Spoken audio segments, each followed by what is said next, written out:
Sir, ഇത്രയും വൃത്തികെട്ട ഒരു രാജ്യവും ഭരണാധികാരികളും മറ്റൊരിടത്തും കാണില്ല. ഇതൊക്കെ കേൾക്കുമ്പോൾ ഇന്ത്യയിൽ ജനിച്ചതോർത്ത് അഭിമാനം തോന്നുകയാണ്. സ്വന്തം ജനങ്ങളെ കൊല്ലാനായി ഇപ്പോൾ ജോർജിയ അത്തരത്തിലുള്ള നീക്കം നടത്തുന്നു എന്ന് പറയുന്നുണ്ട്. അവരുടെ ജനങ്ങൾക്ക് മേൽ രാസായുധ പ്രയോഗമൊക്കെ നടത്തി ഒറ്റയടിക്ക് കൊല്ലാനല്ല, ഇഞ്ചിഞ്ചായി കൊല്ലുക എന്നുള്ളതാണ്.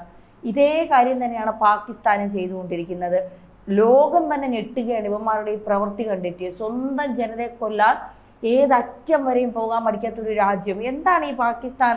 സത്യത്തിൽ ഈ പാകിസ്ഥാന് ഈ ലോകത്ത് തന്നെ ഒരു സ്ഥാനം കൊടുക്കേണ്ടതിൻ്റെ ആവശ്യമുണ്ടോ?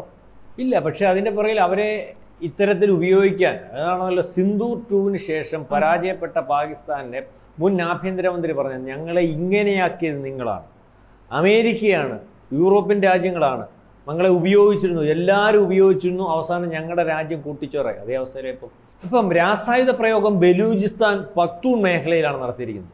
അപ്പം ഇതിനകത്തെന്ന് പറഞ്ഞാൽ കഴിഞ്ഞ കുറേ ദിവസങ്ങളിലായിട്ട് പാകിസ്ഥാനിൽ വരുന്ന രാഷ്ട്രീയ മാറ്റം അല്ലെങ്കിൽ ഡെവലപ്മെൻറ്റ്സ് നമ്മൾ ഏറ്റവും അവസാനം കണ്ടത്, എല്ലാ അധികാരങ്ങളും ഈ പറയുന്നത് പോലെ മുനീറിൽ നിക്ഷിപ്തമാക്കി ഭരണഘടന തിരുത്തി, ഇനി അവിടെ പ്രധാനമന്ത്രി വേണ്ട, അല്ലെങ്കിൽ പാർലമെന്റ് വേണ്ട, ജനാധിപത്യ സംവിധാനം വേണ്ട, ഇതൊക്കെ ഉണ്ടെങ്കിൽ തന്നെയും അതൊക്കെ നോക്കുപാവയുടെ കണക്കിന് ഇരിക്കുകയും ഇതിൻ്റെ സൈന്യത്തിൻ്റെ അല്ലെങ്കിൽ മറ്റ് അതായത് അധികാര സ്രോതസ്സുകൾ ആ രാജ്യത്തിനെ എങ്ങനെ കൊണ്ടുപോകണം എന്ന് വിചാരിക്കുന്ന സംവിധാനങ്ങൾ മൊത്തം ഇയാളുടെ കയ്യിലായി. ഈ പറയുന്ന ആണവായുധത്തിൻ്റെ അല്ലെങ്കിൽ സൈനികത്തിൻ്റെ 3 സൈന്യത്തിൻ്റെ തല എല്ലാം കസ്റ്റഡി, മരിക്കും വരെ യൂണിഫോം ഊരുകയും വേണ്ട. അപ്പോൾ യഥാർത്ഥത്തിൽ ഇയാളെ ഇതേ രീതിയിലാക്കിയത്, ഇത് ആകുന്നതിന് മുമ്പ് ഭരണഘടനാ ഭേദഗതി വരുത്തി പ്രധാനമന്ത്രി ഒപ്പിടുന്നതിന് തയ്യാറാകാതെ ഒരുപക്ഷെ വിദേശ രാജ്യങ്ങളിൽ പോയി. അതിനുശേഷം അയാളെ തിരിച്ചു കൊണ്ടുവരുന്ന ഒപ്പിടാൻ പറഞ്ഞ് ഒപ്പിടിച്ചത് ട്രംപാണ്. പരസ്യമായിട്ട് അങ്ങനെ പറഞ്ഞില്ലെങ്കിലും അതിൻ്റെ ഇടപെടൽ ട്രംപിനകത്തുണ്ട്. അതായത് ഇയാളെ അവിടെ വേണം. ബലൂചിസ്ഥാൻ മേഖലയിൽ നിങ്ങൾ പറഞ്ഞല്ലോ, TTP മേഖല കഴിഞ്ഞ ദിവസം തെഹരീക്കെ താലിബാൻ TTP മേഖലയെ വ്യോമാക്രമണം നടത്തി. അതിനുശേഷം ബംഗ്ലാദേശ് തലസ്ഥാനത്തിലേക്ക് വ്യോമാക്രമണം നടത്തി.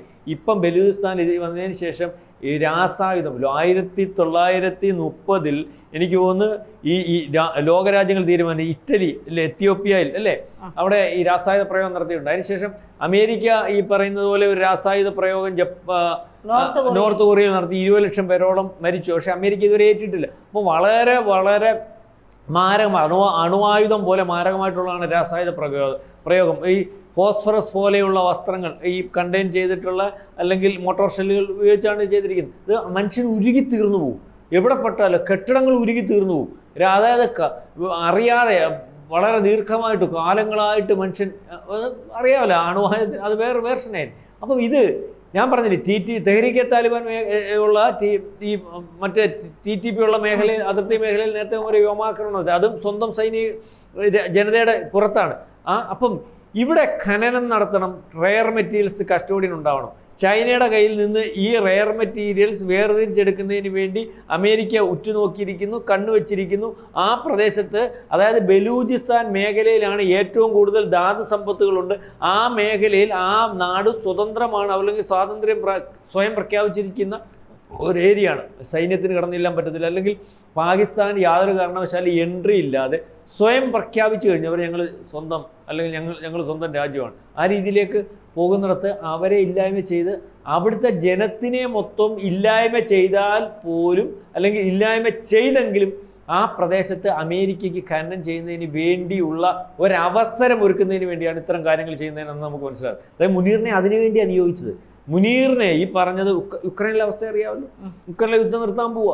അതായത് യുക്രൈനിലെ ഏറ്റവും അവസാനം വന്നപ്പോൾ റഷ്യ പറയുന്നത് പോലെ നിർത്തിയേക്കാം. അതായത് ഉക്രൈനെ തീർത്തു, റഷ്യക്ക് വേണ്ടതെല്ലാം കൊടുത്തു, ഉക്രൈനകത്ത് കയറി ഉക്രൈനെ സാമ്പത്തികമായിട്ട് പെടുത്തിയിട്ട് അവിടെ ധാതു സമ്പത്തുകൾ മൊത്തം ഇനിയുള്ള കാലം അമേരിക്കയ്ക്ക് എടുക്കാൻ പ്രാപ്തമാകുന്ന രീതിയിലേക്കായി. ഇതേ രീതിയിലാണ് പാകിസ്ഥാനകത്ത് ബലൂചിസ്ഥാൻ മേഖലയിൽ ധാതു സമ്പത്തുകളുണ്ട്. അതുപോലെ ഗുജറാത്തിൽ നമ്മുടെ അതിർത്തി മേഖലയുണ്ടല്ലോ, അവിടെയാണ് നമ്മൾ അതിർത്തി തർക്കം. ഇപ്പോൾ ഗുജറാത്ത് മേഖലയിൽ ഇപ്പം അല്ലെങ്കിൽ വിഷയം നടക്കുന്നിടത്ത് അവിടെ എന്ന് പറഞ്ഞാൽ പെട്രോളിയത്തിൻ്റെ ചതുപ്പ് സ്ഥലത്ത് പെട്രോളിയത്തിൻ്റെ അല്ലെങ്കിൽ കിർക്ക് മേഖല എന്നല്ലേ, സർക്കിർക്ക് മേഖല നേരത്തെ നമ്മൾ ഖനനം ചെയ്തിട്ട് തർക്കം പറഞ്ഞിട്ട് അവിടെ നിർത്തിവെച്ചു. അത് പെട്രോളിയത്തിൻ്റെ കണ്ടിട്ടുണ്ട്. അപ്പം അവിടെയും വിഷയമുണ്ടാക്കി ആ ഒരു അവസരത്തിലേക്ക് പോകാനാണ് നോക്കുന്നത്. പക്ഷേ ഇന്ത്യയുടെ ഒന്നും നടക്കത്തില്ല. ഇപ്പം ഇതിനകത്ത് ബലൂചിസ്ഥാൻ മേഖലയിൽ ഈ പറയുന്ന ധാതു സമ്പത്തുകൾ സമ്പുഷ്ടീകരിക്കുന്നതിന് വേണ്ടി. അതിനുവേണ്ടി അഫ്ഗാനിസ്ഥാനെ അടിച്ചത്, അവിടുത്തെ വ്യോമത്താവളം, നേരത്തെ കളഞ്ഞിട്ട് പോയ വ്യോമത്താവളം വേണമെന്ന് പറഞ്ഞത്. ഇതൊക്കെ ഒരു നടക്ക് പാകിസ്ഥാനകത്ത് നടക്കത്തില്ലെങ്കിലും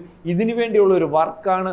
സ്വന്തം ജനതയെ കൊന്നൊടുക്കിയിട്ടാണെങ്കിലും ബലൂചിസ്ഥാൻ മേഖലയിലെ ജനങ്ങളെ മൊത്തം തീർത്തിട്ടാണെങ്കിലും അവിടുത്തെ ധാതു സമ്പത്തുകൾ വളരെ കൃത്യമായിട്ട് കച്ചവടം ചെയ്യുന്നത്. കച്ചവടം, ഇതിനകത്ത് ഈ കച്ചവടം എന്ന് പറഞ്ഞാൽ ഈ രാജ്യത്തെ അമേരിക്കയുടെ താല്പര്യത്തിനനുസരിച്ച് വിറ്റ് കൊടുക്കുന്നതിന്, അല്ലെങ്കിൽ വിഭജിച്ചു കൊടുക്കുന്നതിന്, അല്ലെങ്കിൽ കൊള്ളയടിക്കുന്നതിന് വേണ്ടി ആ രാജ്യത്തിൻ്റെ കഷ്ടം എന്ന് വെച്ചാൽ ഭരണാധികാരിയായിട്ട് ഈ മുനീറിനെ നിയമിച്ചിരിക്കുന്നു, അല്ലെങ്കിൽ അതിനുവേണ്ടിയുള്ള എല്ലാ ഒരുക്കങ്ങളും ട്രംപ് ചെയ്തു കൊടുത്തിരിക്കുന്നു എന്ന് വേണം കരുതാൻ.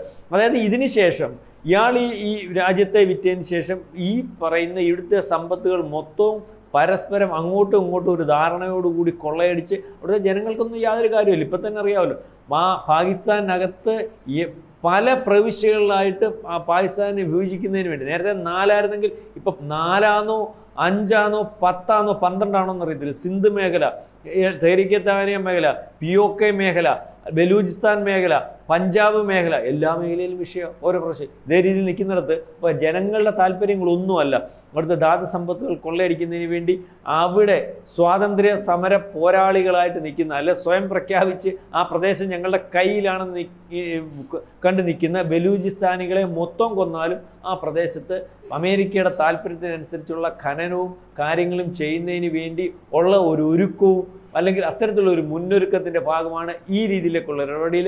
ഏതായാലും ഇന്ത്യ ഇതിനകത്ത് നിസ്സാരമായിട്ട് കാണുന്നില്ല. കാരണം ഈ പ്രദേശത്ത് നമ്മളോട് ചേർന്നുള്ള വലിയ വ്യത്യാസമൊന്നുമില്ല. പ്രദേശത്ത് ഇത്തരത്തിൽ രാസായുധവും അല്ലെങ്കിൽ മറ്റു കാര്യങ്ങളും ഒക്കെ പ്രയോഗിച്ചാൽ നമ്മളെയും കൂടി ബാധിക്കത്തക്ക രീതിയിലേക്കുള്ള കുഴപ്പങ്ങൾ വരുന്ന ഒരവസ്ഥ ഉണ്ടാകും. അല്ലെങ്കിൽ ഇത്തരത്തിൽ രാസായുധ പ്രയോഗം ഒരു പക്ഷേ ഈ പറയുന്ന ഭീകരന്മാരുടെ കയ്യിലോ തീവ്രവാദികളുടെ കയ്യിലോ ഒക്കെ കൊടുത്തു വിട്ടിട്ട് ഇന്ത്യയിലേക്ക് അതിനെ കടന്നു കയറ്റി.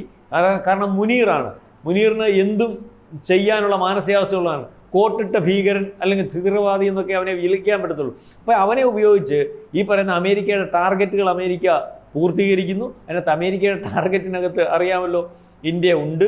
ഇന്ത്യയുടെ എക്കണോമിക്കൽ ഗ്രോത്തും അല്ലെങ്കിൽ സ്ഥിരമായിട്ടുള്ള എക്കണോമിയും ഒന്നും ഇപ്പം IMF പറഞ്ഞിരിക്കുന്ന അനുസരിച്ചാണെങ്കിൽ ആ ഡെവലപ്മെൻറ്റ്സ് ഒന്നും സഹിക്കാൻ പറ്റുന്ന ഒരു രീതിയിലേക്കുള്ള ട്രംപിൻ്റെ പോക്ക് അത് പരസ്യമായിട്ട് ട്രംപ് രേഖപ്പെടുത്തി കഴിഞ്ഞു. കാരണം റഷ്യയിൽ നിന്നുള്ള ക്രൂഡ് ഓയിൽ ഇവിടെ വരുന്നതിനകത്ത് അദ്ദേഹത്തിൻ്റെ ബുദ്ധിമുട്ട് അദ്ദേഹം നേരത്തെ പരസ്യമായിട്ട് പറഞ്ഞു, ഇവിടെ ക്രൂഡ് ഓയിൽ ഇവിടെ കൊണ്ടുവരുന്ന മാത്രമല്ല ഇവിടെ നിന്ന് സമ്പുഷ്ടീകരിച്ചിട്ട് വിതരണം ചെയ്ത് കോടിക്കണക്കിന് രൂപ ഉണ്ടാക്കുക. നമ്മൾ ഈ പല അണ്ടിയ അല്ലെങ്കിൽ സാധാരണ ഈ തൊഴിലുറപ്പിനൊക്കെ പോകുന്ന, അല്ലെങ്കിൽ അവരെ കുറ്റം പറയല്ലേ, അല്ലെങ്കിൽ സാധാരണ വീട്ടമ്മമാരല്ലെങ്കിൽ പറയത്തില്ല കുശുമ്പ് കുഞ്ഞമ്മ കണ്ടില്ല അവിടെ വീട്ടിൽ കാറും അല്ലെങ്കിൽ 3 നേരം ചോറും ഒക്കെ എന്ന് പറയുന്ന ട്രംപിന് ഒന്ന് ആലോചിച്ച് നോക്കി. അയാൾ ഇവിടെ ഇറക്കുമതി ചെയ്യുന്നത് മാത്രമല്ല ഇവനിത് വിറ്റിട്ട് കോടി. അപ്പം അതേ രീതിയിൽ നമ്മുടെ ഡെവലപ്മെൻറ്റ്സ് അല്ലെങ്കിൽ നമ്മുടെ ഉയർച്ച സഹിക്കാൻ പറ്റുന്ന ഒരവസ്ഥയില്ല.